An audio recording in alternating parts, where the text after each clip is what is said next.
The National Weather Service in Norman has issued a severe thunderstorm warning for central Potawatomi County in central Oklahoma until 7 p.m. Central Daylight Time.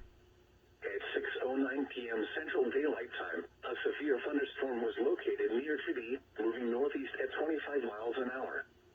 Expected hazards include ping-pong ball-sized hail and 60 miles an hour wind gusts. This is a radar-indicated threat. The following impacts are expected. People and animals outdoors will be injured. Expect hail damage to roofs, siding, windows, and vehicles. Expect wind damage to roofs, siding, and trees. Locations impacted include Tecumseh, Maud, Girlsboro, City, Street, Lewis, Brookville, Macomb, Hargill, and Trousdale. Remain alert for a possible tornado. Tornadoes can develop quickly from severe thunderstorms. If you spot a tornado, go at once into the basement or small central room in a sturdy structure.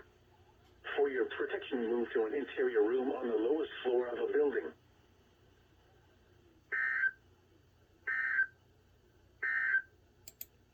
Flood watch now in effect through Thursday morning. What? Flooding caused by excessive rainfall continues to be possible. Where? Portions of Oklahoma and northern You can unlock more cash than you realize from your home equity with a cash out refinance today. In the last year, average home values have gone up nearly 20%. With Rocket Mortgage, you could unlock thousands in less than 3 weeks. But you've got to act right now before rates go up. So when you're looking to unlock the cash in your home, Rocket can. Call 8338-ROCKET today or go to rocketmortgage.com to get started.